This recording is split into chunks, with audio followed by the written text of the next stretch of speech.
On est ensemble, comme on dit au Cameroun, donc on va échanger ici avec les membres du jury, mais également, voilà, on va pouvoir échanger avec les lauréats. Mais je voulais d'abord revenir sur l'histoire et l'évolution de ce prix si particulier, ce prix qui embrasse le monde. Et voilà, qu'on puisse s'interroger sur la singularité du prix, sur ce que racontent du monde aussi les écrivains de la francophonie et dans quelle langue au pluriel, puisque la diversité fait partie intégrante du monde francophone. Et c'est un prix qui doit beaucoup à la personnalité de son jury aussi, parce que Paula Jacques, vous êtes tous des transfuges. Je voudrais d'abord, ce serait intéressant qu'on ait un historique de ce prix par la grande romancière et poétesse franco-libanaise Vénus. Toi, tu as presque assisté à la création de ce prix à l'étranger. Tu l'as porté sur les fronts baptismaux quasiment, n'est-ce pas? Pas seul, il fallait être deux, avec c'est Roger Delhel qui a eu l'idée. Il m'a dit, qu'est-ce qu'on peut faire pour la francophonie? Je dis, on fait un prix. Il m'a dit, avec qui? J'ai dit, avec les francophones venus des 5 continents. Et ça a donné le prix des 5 continents. Il m'a dit, qui on prendrait dans ce jury? Je lui dis, on prendrait le Clésio, on prendrait Makin, on prendrait Paula Jacques pour l'Égypte, Makin pour l'Égypte, pour la Russie, pour la Réunion, pour les Caraïbes, on prend le Clésio pour tel pays. René Dorvaldia pour l'Amérique du Sud. Il m'a dit, mais c'est des gens importants, jamais ils n'accepteront. Je prends mon carnet de téléphone, je téléphone devant lui aux 5 qui sont des amis, et tous disent oui. Et ça a démarré comme ça. Et ce prix est une merveille parce qu'il continue à être chaque année à mettre en valeur un livre qui passe inaperçu par la grande presse et les plus grands prix parisiens, je dirais. Et c'est ça, son originalité. Et notre originalité, c'est de donner le prix à un affligé. Vous imaginez ça? Le tranquille affligé. Et c'est un livre génial. Quand je l'ai lu, je tremblais, il n'y a pas à dire. Et ce prix, comme je passe mes étés seuls dans un quartier où tout le monde fout le camp, s'en va, ils ont des résidences secondaires, je voyage avec ce prix tout l'été.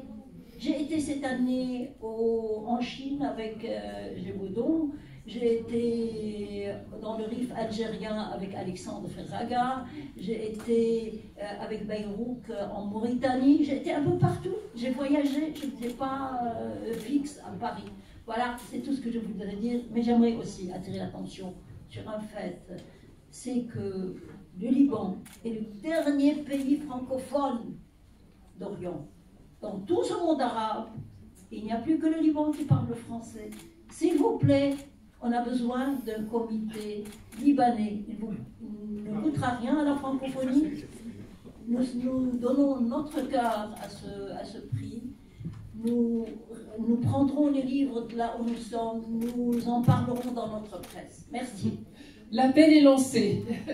Ce que je voudrais dire, ce prix, comme vous l'avez vu, est spécial. C'est-à-dire que je ne crois pas qu'il existe un seul prix en France qui envoie son lauréat aux 4 coins du monde. Mais le jury qui compose ce prix est spécial aussi parce que nous avons un rapport intime, presque assez tendre pour les lauréats, vu que tous les membres de ce jury sont eux-mêmes, comment dire, des transfuges de la langue française. Chacun de nous dans ce jury est né dans un pays où la langue dominante n'était pas le français, et nous l'avons en quelque sorte adopté, cette langue, avant qu'elle nous adopte, ce qui fait que nous avons tous vécu finalement sous l'influence d'une culture plus forte que la culture française jusqu'au moment où nous sommes arrivés dans ce pays béni de la littérature. Je crois que c'est pour ça que nous avons un rapport particulier. Moi, j'ai presque l'impression à chaque fois de lire des morceaux de ma vie, dans cette appropriation du français, ce partage, cette déchirure quelquefois entre deux cultures qui s'expriment souvent dans les livres de lauréats. Est-ce que vous êtes d'accord avec moi? là-dessus. On est toujours d'accord. Toujours d'accord avec la présidente, c'est la démocratie. Même Lise, finalement, oui, qui c'est vit une au séance de Québec. photos québécoises. Bon, Lise, tu vis au Québec, on parle français, mais la langue dominante, la langue puissante, c'est l'anglais. Pas au Québec quand même. Mais dans ton pays. Au Canada, oui. Oui.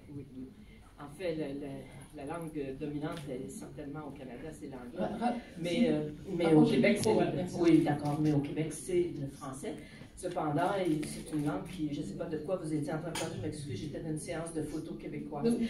Nous disions que les membres du jury étaient des sortes de transfuges de la langue française. Nous qui vivaient dans des pays où le français était la langue étrangère, quelque part. Des métissés de la langue.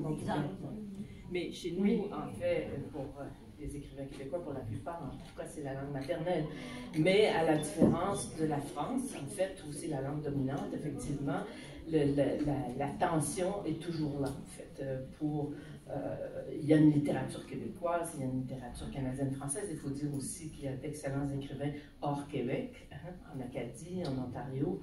Mais ça reste un combat, je dirais, pour la langue elle-même. D'ailleurs, je regarde avec une certaine appréhension la France glisser vers l'adoption de quelques erreurs de syntaxe, appelons-la, ou de vocabulaire, c'est pire. Je trouve qu'on a toujours une sorte d'insouciance vis-à-vis l'anglais, parce qu'en France, vous avez cette impression j'appellerais ça le confort, et puis qui fait que vous avez une certaine indifférence au combat. Bon, alors que nous, on a toute notre vie eu à nous battre pour... pas seulement politiquement, je suis journaliste politique aussi, mais pas seulement politiquement, mais uniquement pour conserver les fondements de cette langue. Et je trouve que ici, parfois, on oublie cette difficulté, puis on glisse un peu, en fait. Et en tout cas, pour nous, c'est un combat quotidien, en fait. Et surtout quand on écrit et quand on parle, c'est pire. Les Québécois vigilent de la langue française. Monique Hildo, vous faites partie du jury depuis quasiment sa création. Est-ce que vous avez le sentiment que effectivement, les écrivains francophones, des gardiens de la langue française, mais en même temps, est-ce qu'ils n'ont pas plus de facilité aussi à s'en affranchir parfois?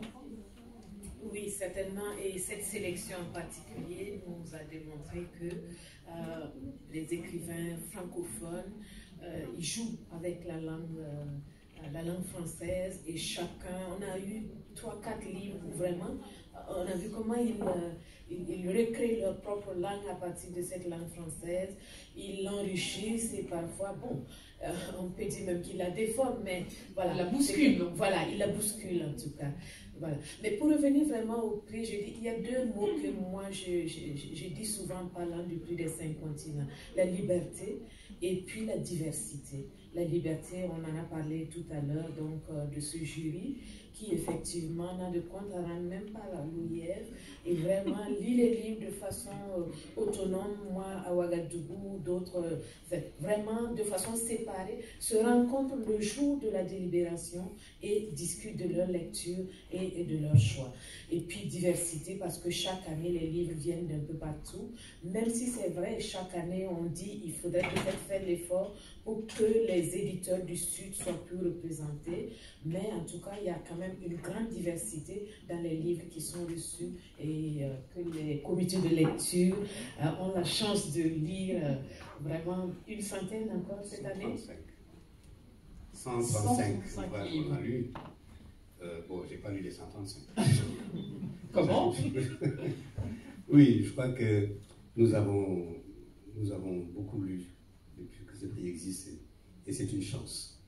C'est une chance immense que de recevoir des ouvrages des 5 continents avec cette diversité dans la forme, dans la langue, dans la manière de dire.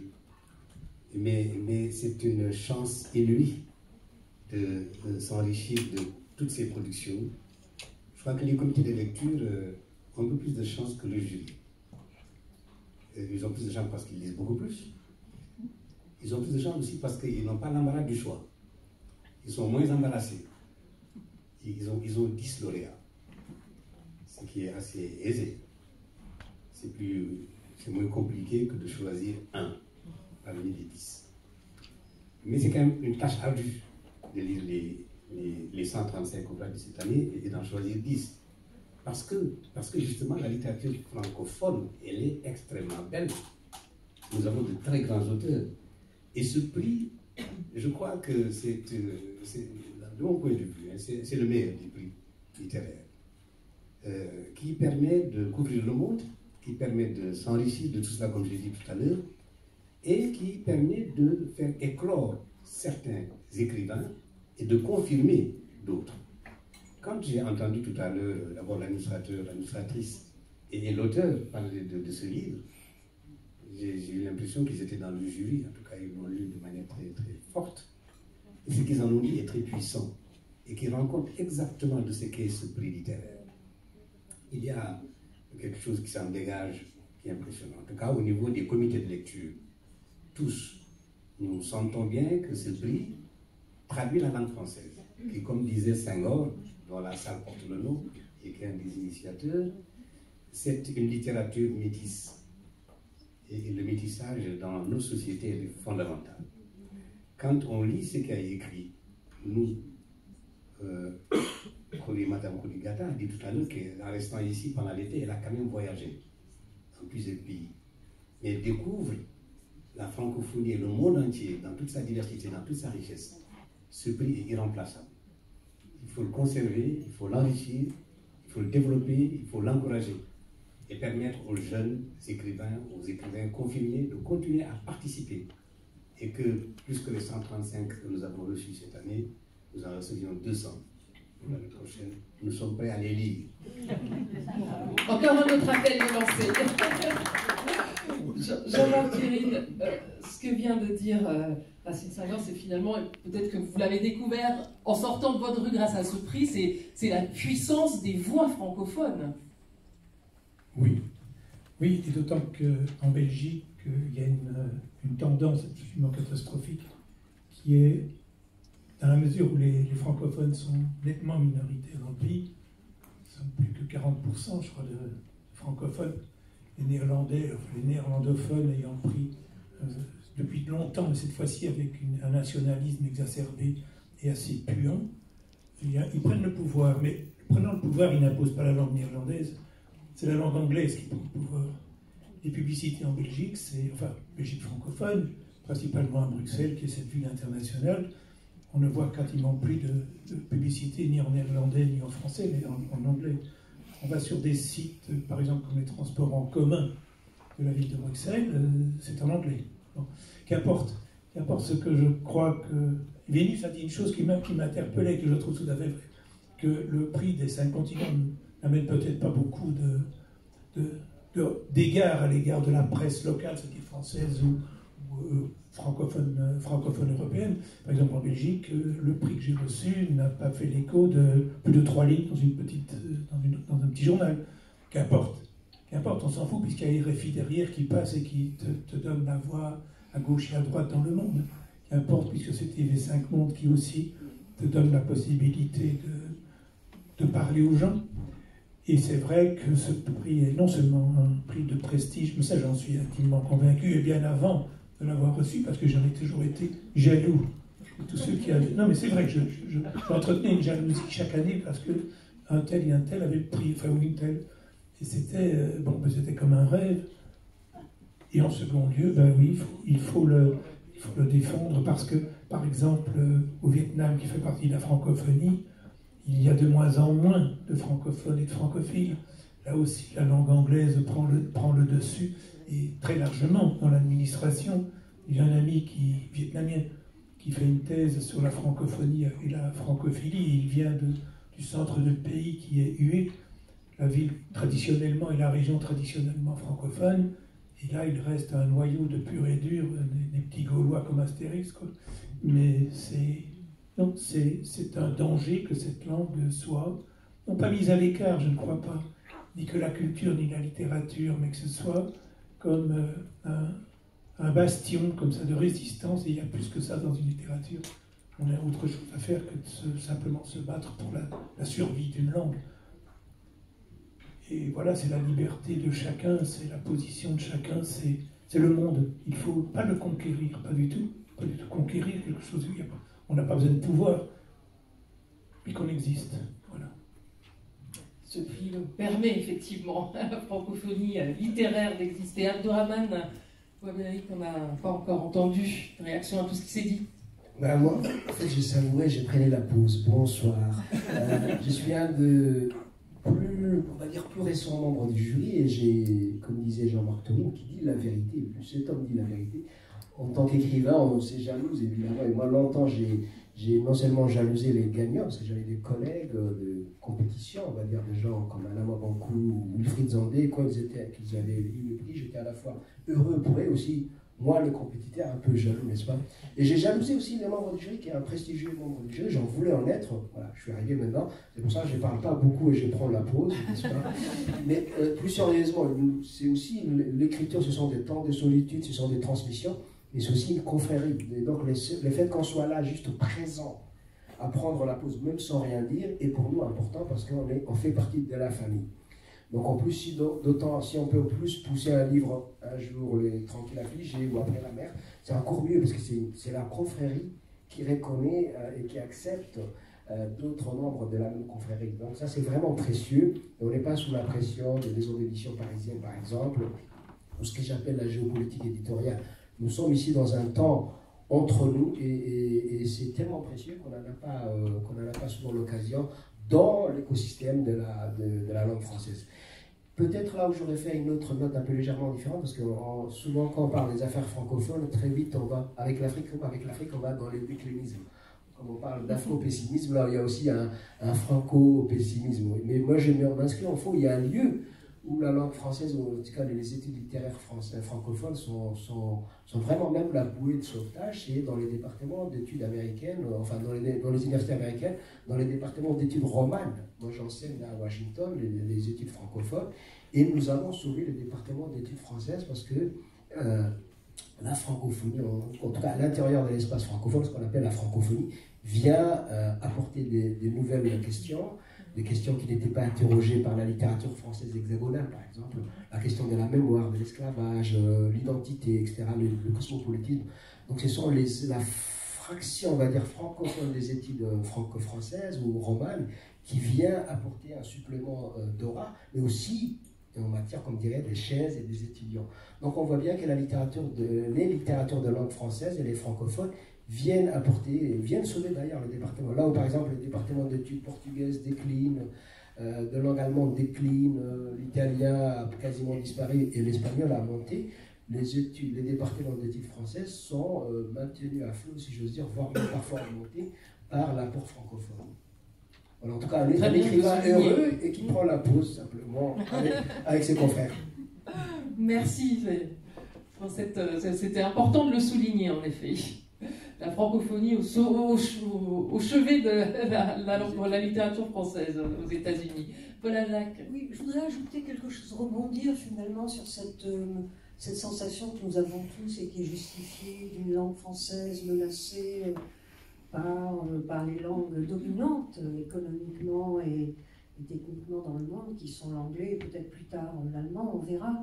Mais il y a une autre caractéristique de ce prix qui est extrêmement importante à mon avis, c'est qu'il n'y a pas que la langue qui est menacée, notre langue, il y a aussi tout bonnement la lecture.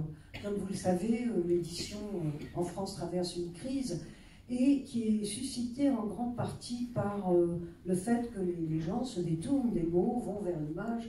Il se trouve que je fais partie du prix féminin et que nous avons décerné un prix spécial, le prix du lanceur d'alerte à un auteur qui s'appelle Demurger et qui a écrit un livre, le titre vous le dira tout, un livre qui s'appelle « La fabrique du crétin digital ».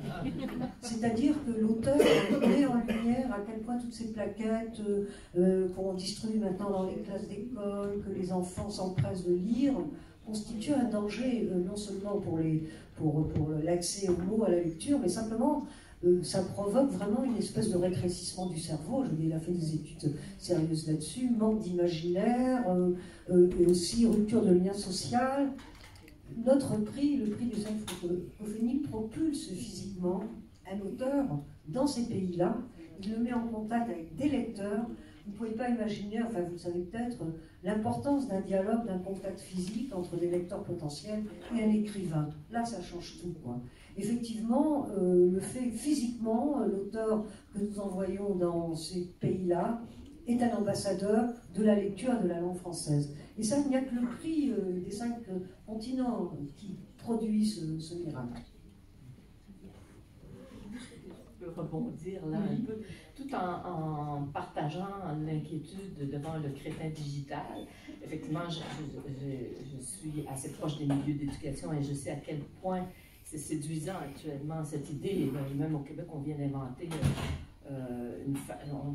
des programmes particuliers à l'école secondaire, ce qui est votre lycée, là, qui vont, un cheminement particulier en nouvelles technologies, en fait, et qui va faire que ces gens-là, leur cerveau sera formé de façon à pouvoir naviguer facilement.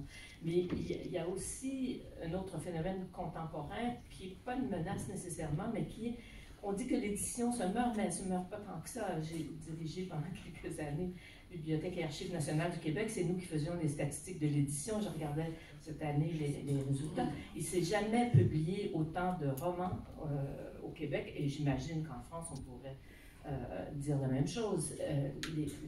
La facilité avec laquelle on édite aujourd'hui, justement, qui fait apparaître des nouvelles petites maisons d'édition parce que c'est plus facile, parce qu'on n'a pas besoin d'être Gallimard pour produire un beau livre et un livre techniquement bien fait, eh bien, tout ça, ça fait, et je ne dirais jamais une pléthore. Pour moi, il n'y a jamais trop de livres.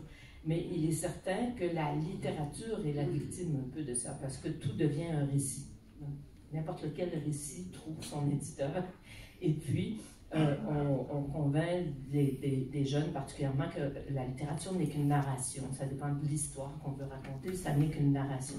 Et ça, je le vois partout. Et je trouve que ce prix a le grand avantage, la grande qualité, devrais-je dire. Je l'ai dit, vous savez que l'histoire de dire que Gilles Jobiton, ça a été révélé aujourd'hui, là, ça fait 3 jours qu'on le sait, hein? Bon, parce que le communiqué a été émis. Donc, j'ai donné une entrevue au quotidien Le Devoir, qui est mon ancien journal, dans laquelle je disais, ce jury est une communauté d'esprit. C'est ce qui me frappe, moi, depuis 18 ans que j'y suis. Communauté d'esprit dans l'exigence littéraire. Je n'ai jamais, j'ai participé à beaucoup de jurys au Québec, ailleurs, mais surtout au Québec, je n'ai jamais rencontré autant d'exigences littéraires qu'au sein de ce jury, qui est pourtant très divers.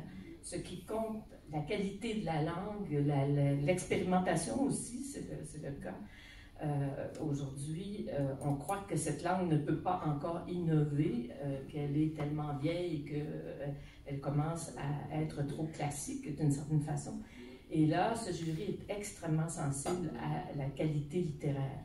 Et ça n'est pas vrai de tous les prix. Et même parmi les plus prestigieux, devrais-je dire, et je ne nommerai personne, mais il y en a un en France récemment qui vient. Et où je trouve que, justement, on ne fait que nous raconter une histoire. Et ce jury tient à une autre dimension, qui est la dimension du travail sur la langue. J'ai parlé dans le cas de Gilles Jobiton d'un objet ouvré. Je trouve que nous tous, en tout cas, je le sens autour de cette table, nous tenons à ce qu'un roman soit ouvert. Vénus Corrigata, vous confirmez, c'est vraiment le style, l'histoire ne suffit pas, c'est le style, c'est la recherche, c'est le... Je crois que nous, les francophones, nous faisons plus du travail sur la recherche de la langue que ne l'est le roman actuel français écrit par des jeunes écrivains, par des jeunes romanciers qui sont en train de faire de l'écrit oral, je dirais. Nous sommes encore attachés à une certaine langue. Nous sommes aussi, nous réunissons 2 langues à la fois. Il y a notre langue maternelle à laquelle s'ajoute la langue française. Donc il y a déjà une richesse inouïe de réunir 2 langues dans un même étui, dans une même moule, et d'apporter quelque chose de tout à fait différent à la langue française. C'est nous qui, comment vous dire, je trouve que nous savons faire la part de ce qui nous vient de notre langue maternelle, natale, je dirais, et l'autre, nous les mettons ensemble dans un même moule, et nous donnons un produit très original et qui est très exigeant. Pourquoi?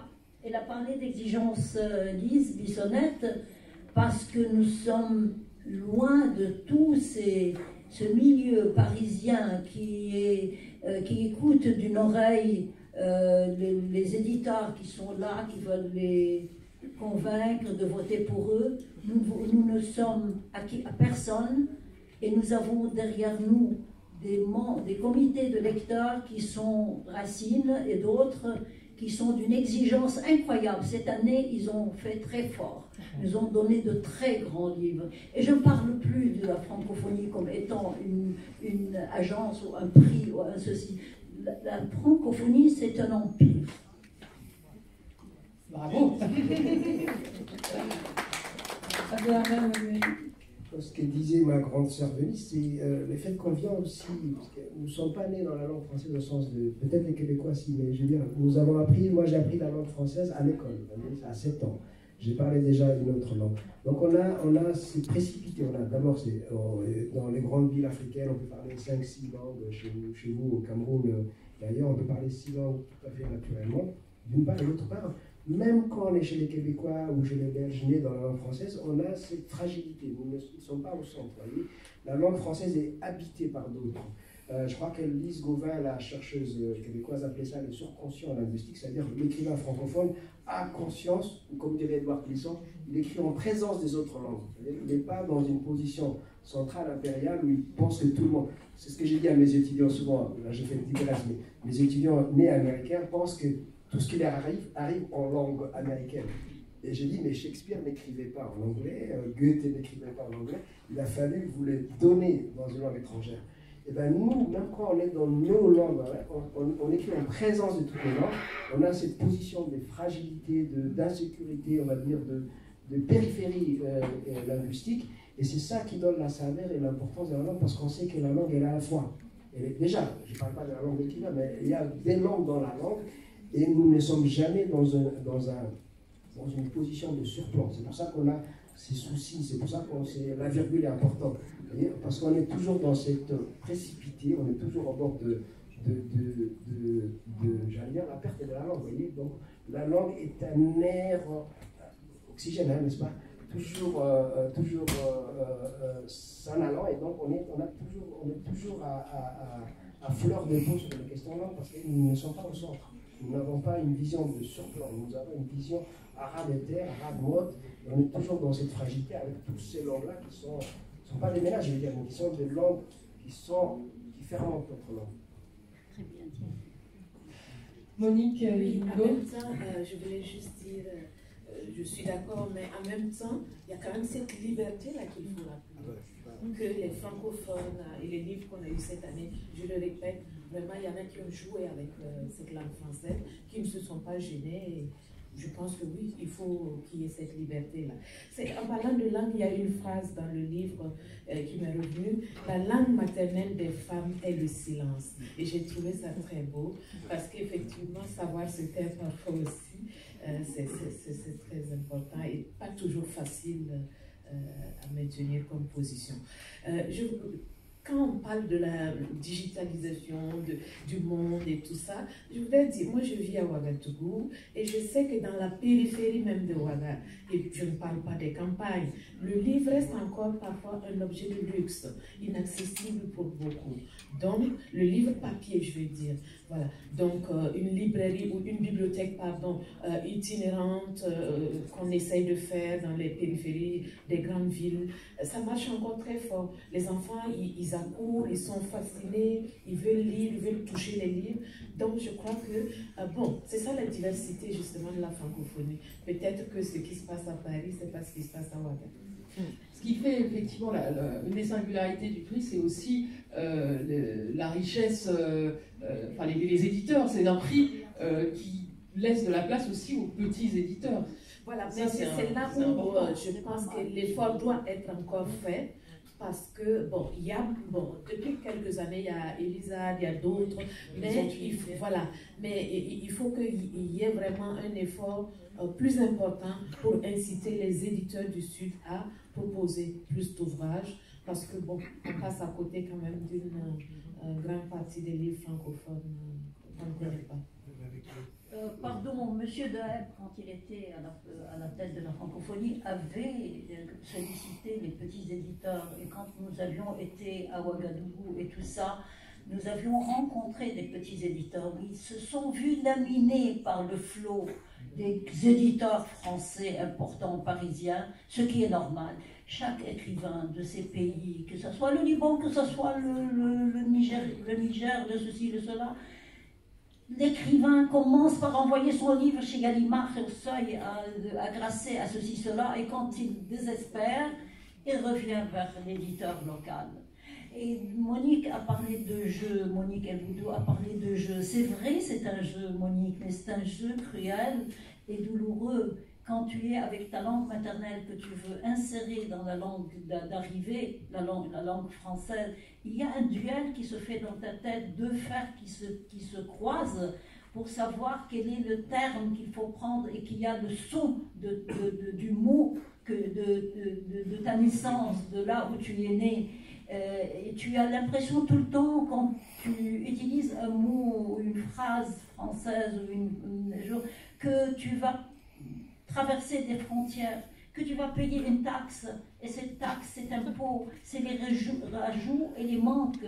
Moi, quand je traduis de l'arabe au français, j'enlève des métaphores, j'enlève des adjectifs, j'enlève, pour que ça puisse être lisible en français. Adonis dit, quand Vénus Kourigata me traduit, j'adore ces traductions, mais quand elle me traduit, j'ai l'impression que je rentre dans un restaurant, je demande un bar pour manger, on m'apporte l'arête dans l'assiette. Et moi, quand Adonis me traduit du français à l'arabe, il m'ajoute des métaphores et des adjectifs et des ceci, cela.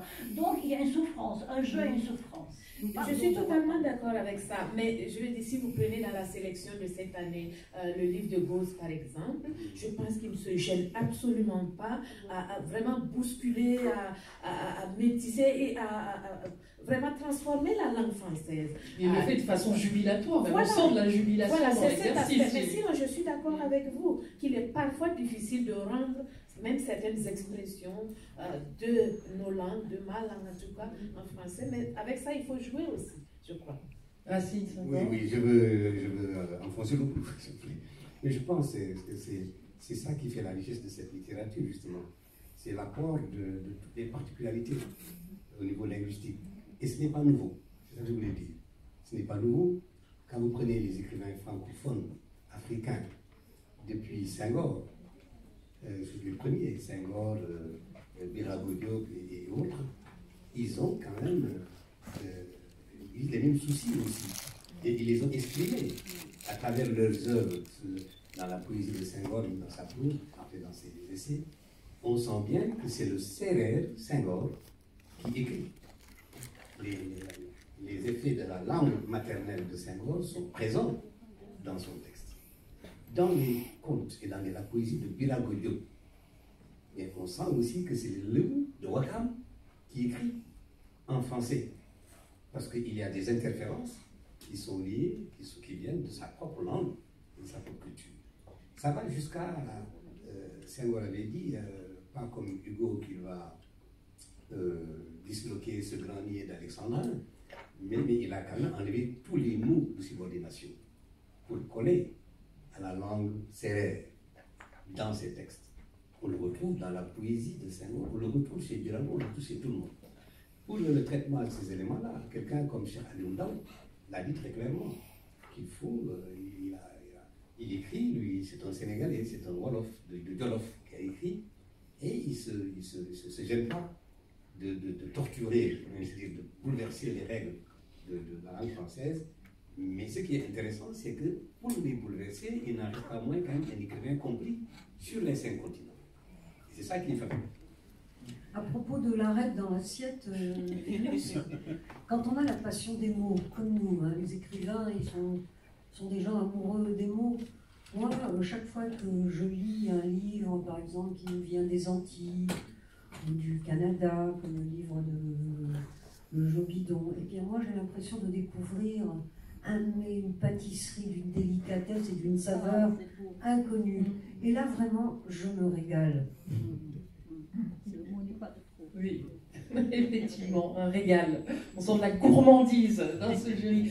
On a parlé de la langue, moi j'aimerais aussi qu'on parle des thèmes, parce que le prix, c'est aussi c'est un prix qui prend la température du monde. Et Lise Bissonnette, vous qui êtes membre du jury depuis quasiment le début, est-ce que vous avez vu une évolution dans les thèmes, dans les livres qui vous arrivent? Oui, j'en ai vu une et assez clairement. Enfin, il y a toujours des livres qui échappent à toute catégorie, mais il est évident et naturel que ce type de prix qui traverse les continents ait touché de plus près toute la question de l'exil, l'immigration, immigration, voyage, transport d'un pays à l'autre. C'est vraiment un thème dominant de ce prix depuis le début.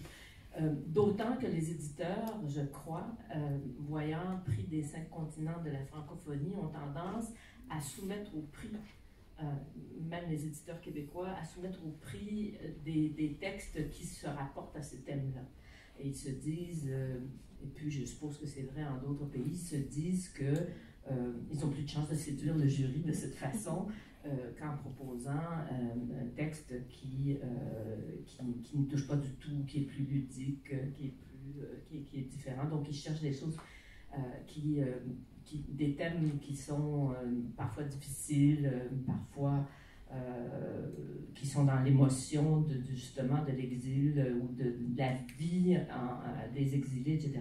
Et là, j'ai regardé depuis le début, si on prenait tous ces textes, ça fait quand même 180 livres depuis 18 ans.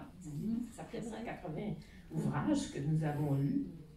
Et puis, certains échappent à cette catégorie, mais quand même, ce qui m'a frappé, c'est qu'au tout début, en tout cas quand moi j'arrivais au jury et que je lisais tout ça durant l'été, je trouvais que la question de l'exil était posée de façon extrêmement pénible, en fait. L'exil, c'était, et particulièrement, il y avait beaucoup de récits d'exil en France, parce que la France, le Québec est une terre d'accueil, mais la France, évidemment, est au centre de cette idée d'accueil, et que beaucoup de ces livres posaient l'exil comme étant une souffrance terrible, et la rencontre de l'hostilité.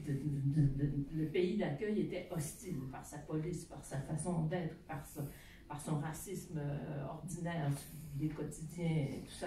Je l'ai senti beaucoup au début dans les livres, et puis tout à coup, j'ai vu bouger la chose, où, au cours des dernières années, toute cette question d'exil, de transmigration, de tout ça, est perçue parfois dans d'autres livres comme étant une libération. On quitte son pays et on se libère des carcans, des difficultés, des impositions par les élites d'une culture ou d'une religion, et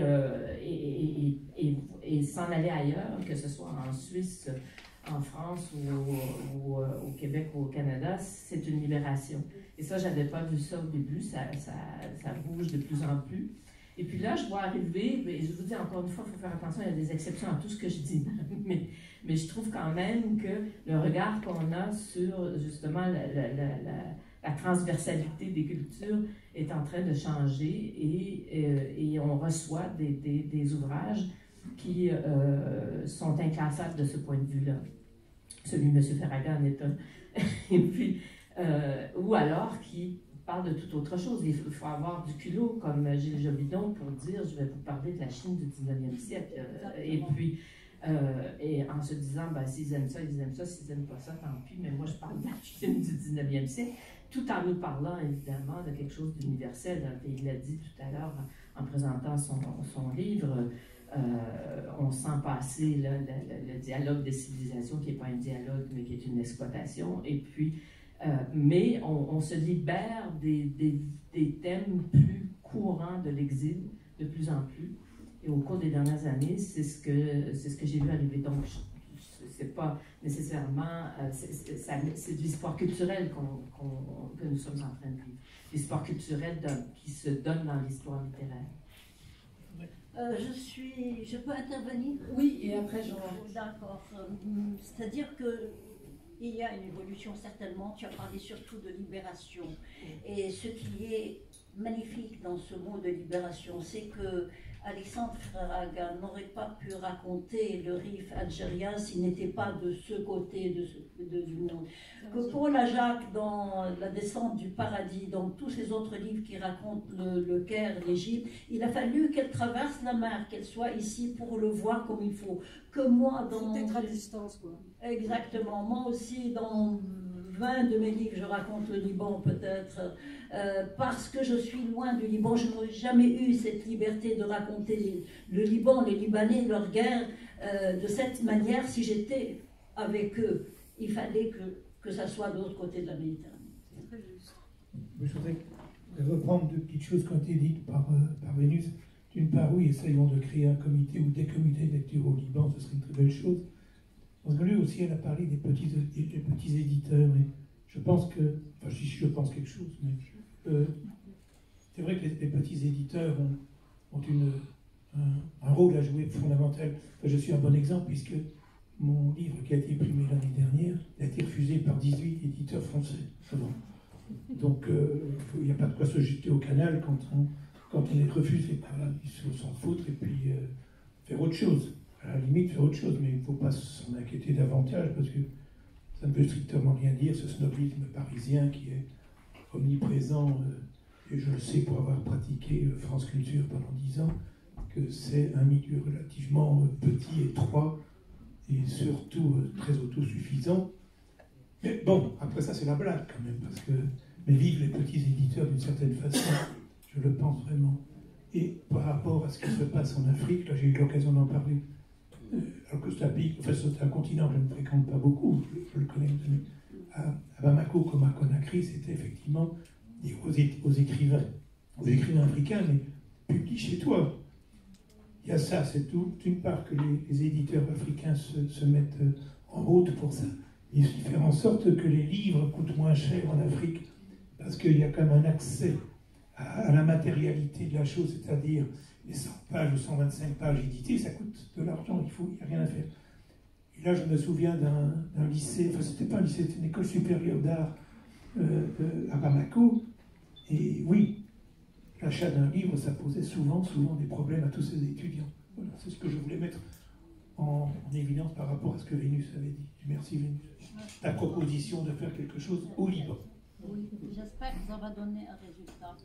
Ça, c'est le travail de la francophonie, de l'agence de la francophonie. Pourquoi ne pas avoir qu'elle devienne aussi éditeur, Yuma devient aussi éditeur. Les livres qui sont primés, tu les publies en presque poche parce que ça ne coûte pas cher, et comme ça, tu les envoies dans les autres pays. On est d'accord? Affaire à suivre. Moi, je suis nouveau jury, comme je l'avais dit. En fait, ce que j'ai l'impression, c'est peut-être que la découpe thématique n'est peut-être pas la meilleure entrée. Je m'explique. Parce qu'en fait, ce qui est intéressant, et ce qu'on a vu avec derrière en prenant les deux fois où j'étais dans le jeu, donc les deux derniers récents, on voit à chaque fois ce sont des contre-exemples. En fait, ce qui est plutôt, à mon avis, à souligner, c'est qu'à chaque fois, c'est un regard particulier. On a un Belge du Brabant qui s'occupe des Tziganes. On a un Québécois qui s'occupe de la Chine du 19e siècle. Vous voyez, à chaque fois, ce sont des contre-exemples. Donc, en fait, c'est finalement plutôt des espèces de transfuges, des gens qui sont... Et avec liberté, en fait, la marche ne signifie pas qu'il n'y a pas de liberté. C'est plutôt ça que si on regardait les thématiques d'immigration ou d'exil, là, on aurait, à mon avis, on raterait la chose. C'est plutôt, évidemment, ces choses-là sont vraies parce qu'elles font partie du monde. En tout cas, j'ai voyé, par exemple, si je cite d'autres auteurs qui n'étaient pas qui étaient cette année, si on regarde l'Algérien Mansour Ziad Giraud, il parle à la fois de l'islamisme, mais il parle aussi de Halaj, il parle du XIe siècle musulman. L'Arabie Saoudite et du wahhabisme et de l'hérésie. En allant jusqu'au XIe siècle, il parle de Mansour Halaj. Si on parlait du Mauritanien, il parle de Beyrouth, il parle de l'islamisme aujourd'hui, mais avec d'un regard tout à fait différent, puisque tout est confiné dans une prison. Donc je pense que le regard existe, les thématiques les plus lourdes, on va dire, de la géopolitique ou du monde existent, mais à chaque fois, ce qui compte, c'est comment on regarde un écrivain avec une sensibilité tout à fait différente traverse latéralement ce thème-là. Un Belge qui s'occupe de gitans, un Québécois en Chine du 19e siècle, etc. D'ailleurs, la Chine, et c'est mon dernier mot, la Chine de Jupiter n'est pas la Chine actuelle, hein, c'est à la fois un empire, mais c'est aussi un pays colonisé. De ce point de vue, presque c'est un pays, on va dire, du Sud, hein, parce que c'est la Chine qui a été découpée par les Occidentaux. On a très belle scène du sac du palais de printemps qui est magnifique, etc. Donc on voit c'est une Chine à la fois souffleteuse, j'allais dire, et c'est aussi la Chine qu'on connaît qui est impériale au sens historique. Donc ces regards particuliers traversant des thématiques me semble-t-il, aller à signifier ce que je cherche d'exprimer. Il veut dire que le poète, que les écrivains francophones ne sont pas seulement bigames, ils sont trigames. Non, juste à la suite, bon, donc un Belge qui parle donc des Tziganes, un Québécois qui parle de la Chine, des hommes qui parlent des femmes. Parce que je dois dire que, bon, parfois je regrette de cette sélection-là, cette édition en est un exemple. C'est le fait qu'il n'y ait pas beaucoup d'autrices ou d'auteurs dans les sélections quelquefois. Cette année, je crois qu'il y avait Là où les chiens aboient et puis les deux co-auteurs, là, Esther Mann et voilà, exactement. Mais que ce soit l'année dernière ou cette année, ce sont quand même des auteurs qui sont féministes. Parce que leur voix sur les femmes, c'est audible, en tout cas moi j'entends ça et je vois bien que ils parlent aussi. Il y avait d'autres livres, Mackenzie Orsel et d'autres. On voit que c'est vraiment, même si c'est écrit par des hommes, c'est vraiment pour parfois soit dénoncer ou en tout cas parler de la cause féministe. Donc ça c'est très important aussi à souligner. Et puis la colonisation, ce livre, le livre primé, le livre de Gauss, une fois de plus je le cite. Donc les thèmes sont souvent variés et c'est pas auto-centré. Les gens ne parlent pas que d'eux-mêmes, ils parlent vraiment du monde. Effectivement, c'est ce que j'allais dire, c'est aussi une des singularités du prix des 5 continents, c'est qu'on a l'impression que l'autofiction est un genre complètement absent. C'est vrai, c'est vrai. Oui, mais je crois que l'autofiction, ça n'existe pas pour ces écrivains-là qui ont vraiment le monde et ses problèmes et ses vicissitudes à leur portée, quoi. Ce qui manque peut-être un petit peu aux écrivains germano-pratins, c'est ça aussi qui est tellement séduisant, c'est l'importance de ces thèmes-là. Je voudrais quand même dire une chose. Pour moi, finalement, je ne vais pas m'arrêter en lisant un livre en me disant tiens, encore un exil, encore des réfugiés qui se noient en mer. Au fond, pour moi, l'histoire, la thématique n'a pas tellement d'importance. Ce qui est important, c'est le regard que l'écrivain va porter sur ce thème-là et la façon dont il va le traiter. Parce que si vous voulez prendre un autre exemple, moi je prenais un classique absolu, un chef-d'œuvre absolu comme Madame Bovary. Qu'est-ce que c'est Madame Bovary? C'est l'histoire d'une bourgeoise mal mariée qui s'ennuie et qui rêve du grand amour et qui va en rêver jusqu'à en mourir. C'est d'une banalité totale et pourtant ça nous découvre l'âme humaine et le monde entier à travers l'histoire de cette midinette, quoi, en fait, en quelque sorte. Hein?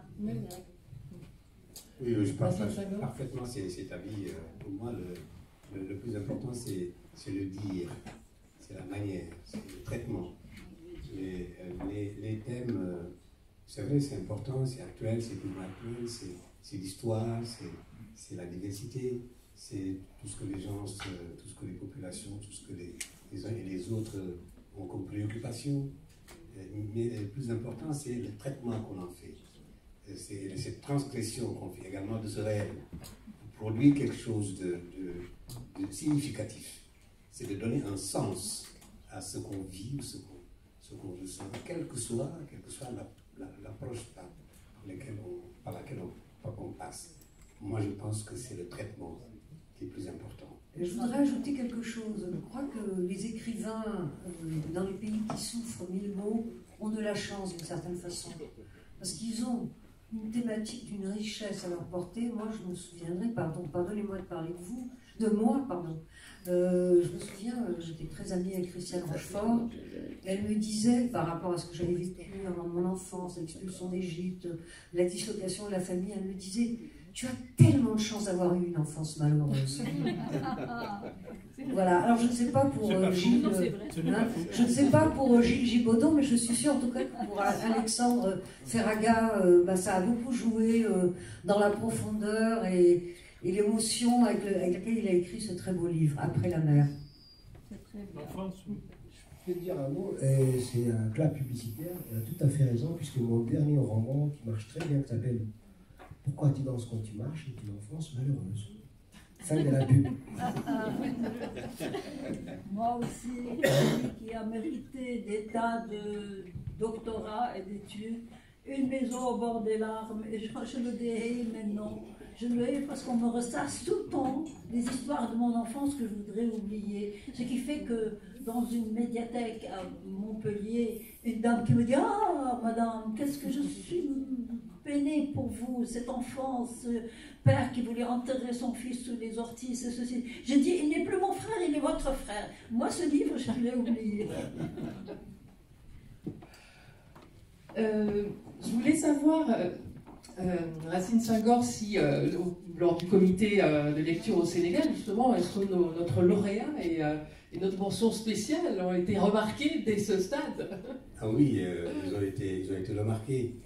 Et on l'a dit, hein, je crois que les deux ont figuré sur la liste du Sénégal, l'un et l'autre, parce que c'est de très très beaux livres, de très beaux romans. Et nous en avons reçu nous avons jugé de la qualité de ces ouvrages, de la poésie. Il y a du traitement divers. On a dit tout à l'heure des qualités du livre, je ne vais pas y revenir. Hein. Et cela a été retenu, apprécié par le comité du Sénégal, qui a donc proposé ces deux titres sur la liste des 10 qui ont été primés. Bien vu. Jean-Marc Turine, vous étiez lauréat l'année dernière, ce qui vous a donc valu d'être dans le jury automatiquement cette année. Alors comment s'est opérée cette bascule? Qu'est-ce que vous avez retiré de cette expérience? Vous êtes du jury? Oui. C'est une suite à laquelle je ne m'attendais pas, mais puisque c'est passé, c'est bien, c'est magnifique. Et le fait que Gilles Gibaudan ait pu obtenir ce prix, ça m'enchante. C'était mon choix depuis le début, et j'ai tenu jusqu'au bout, parce que ça me semblait l'évidence même que ce texte soit reconnu dans ce qu'il est, dans sa force, dans sa beauté, dans son âme, dans sa poésie, dans sa liberté, et dans sa révolte aussi. Parce que j'y vois aussi une part de révolte contre le colonialisme, contre cette violence de l'Église qui veut à tout prix imposer sa foi et son... Non, ça s'appelle les missionnaires, quoi. Non, voilà, je suis... Et d'être dans ce jury aujourd'hui, c'est un émerveillement, parce que c'est rencontrer les 5 continents, donc magnifique, et merci beaucoup. L'idée est à la présidente, c'est elle qui avait dit, notre nom Jean-Marc Turine, qui avait dit oui, ah oui, alors... nous étions tous d'accord. Oui, là, donc, oui, c'est parce qu'effectivement, Jean-Marc avait très envie de rester dans le jury, et donc j'ai fait une espèce de coup de force, comme ça, un coup d'état, au cours du déjeuner, parce que évidemment, nous déjeunons après, c'est généralement très très bon. Et bien j'ai dit, voilà, j'ai appelé les responsables, j'ai dit, voilà, Myriam Senghor, Jean-Marc fait partie du jury l'année prochaine. Nous n'avons pas de Belge, il nous en faut un, absolument.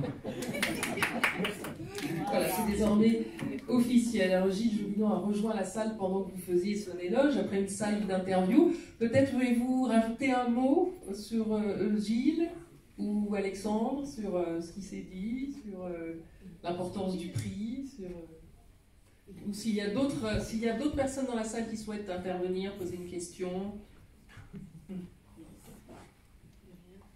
j'ai pas mal tout dit, mais ça me touche au fond du cœur d'être relié aux 5 continents et à la francophonie dans une langue magnifique avec tous ses accents, avec tous ces paysages.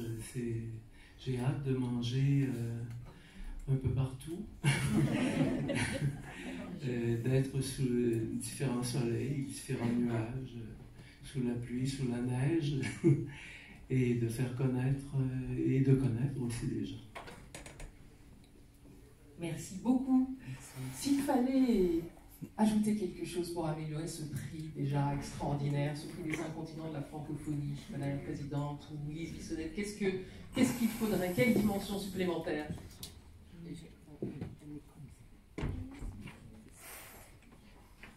Vous ne vous étonnerez pas, je suis journaliste et même si je suis retraitée du journalisme, j'en fais encore.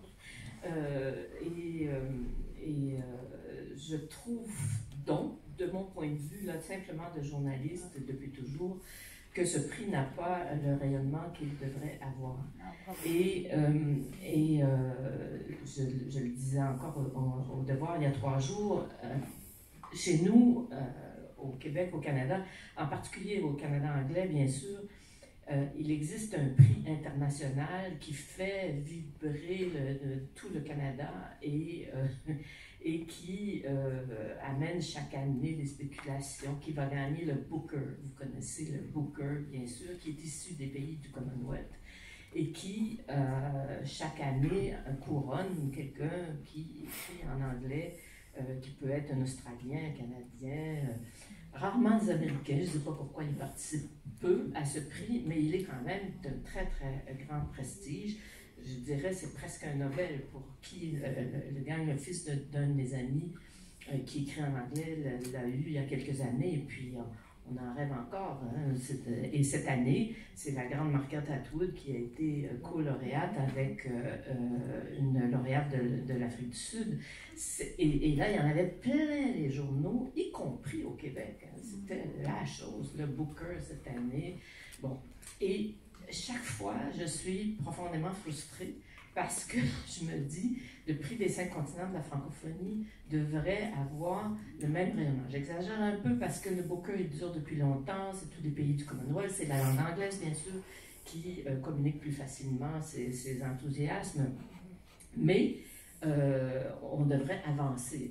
Il arrive une étape où il faut que ce prix traverse le Rubicon et puis qu'il devienne important et que chaque année, au moins dans les médias de langue française, au Québec, quand c'est pas un Québécois, bien sûr, on en parle peu, donc on n'est pas beaucoup mieux que la presse française, on se comporte pas beaucoup mieux, mais je n'en reviens pas de voir à quel point la presse française, qui pourtant, et les revues littéraires, les revues de renom littéraire, là je ne parle pas des revues pointues de nos études littéraires universitaires, là je parle véritablement des revues comme Lire, comme le magazine littéraire, comme on va en nommer plusieurs autres, n'accordent pas d'importance à ce prix. Je ne sais pas s'ils le voient comme étant quelque chose de marginal ou... Et je trouve que c'est anormal. Donc, il me semble que c'est de ce côté-là qu'il faut travailler. Il n'y a pas de réponse simple. Moi, je m'insulte toujours contre les gens qui... Le tropisme germano-pratin, peut-être. Oui, puis il y a aussi le défaut. Chaque fois que quelque chose va mal, je vous dis, en politique, c'est courant. En fait, chaque ministre ou premier ministre va vous dire « Ah, c'est un défaut de communication. » Quand ils ont péché sur le fond, hein, bon, ils vous disent que c'est à cause de la communication qui a manqué. Donc, oui, il y a de la communication à faire, mais je pense qu'il faut réfléchir à nouveau à la façon de promouvoir ce prix auprès des éditeurs, de les inviter, de créer aussi un appétit chez les écrivains eux-mêmes pour ce prix. En tout cas, il y a encore du travail à faire. Maintenant, pour moi, il n'y a jamais de fatalité, il n'y a que du fatalisme. Donc, on peut, je crois, si on s'y met, avancer encore de ce côté-là, parce que c'est une situation qui est tout à fait anormale. Je pense comme toi que c'est anormal, mais je mets un bémol dans la mesure où, là où j'ai été accueilli avec un enthousiasme avec la presse, etc., c'est à Bamako, c'est à Conakry, c'est à Bucarest, c'est à Cluj. Ce n'est pas en France, ce n'est pas en Belgique, ce n'est pas au Canada. Non, mais au Canada, j'étais bien, enfin au Québec, pardon, excuse-moi. C'était au Québec, mais j'étais bien accueilli. Mais l'enthousiasme n'est pas le même, et la chaleur de la réception n'est absolument pas la même que ce que j'ai connu pendant 8 jours à Bamako et 8 jours à Conakry, où là, c'était vraiment émerveillant. C'est comme si là, il découvrait quelque chose, mais d'une force à laquelle il participerait volontiers. C'est-à-dire qu'ici, on est blasé en tout, avec le pognon, avec tout, et donc les gros éditeurs, ceux-ci, ils écrasent, on est dans un milieu de bulldozer. Bon, et là, on danse. Et alors, il vaut mieux danser à Bamako que d'être oppressé par je ne sais pas qui ici. Oui, il faudrait quand même terminer cette rencontre en altérant la joie de nos lauréats. Non, Justement, c'est quelque chose d'heureux qui nous réunit. Et je voudrais quand même souhaiter grand bon vent à vos livres, beaucoup de succès et beaucoup de rencontres à travers le monde entier. Très bien. Il y a une question avant de conclure. C'est une petite remarque. Je suis à Paris depuis 3 jours. J'ai fait la FNAC et j'ai fait une petite librairie qui s'appelle Comme un roman. Et je m'étonnais qu'il n'y avait aucun des 10 finalistes qui était en montre.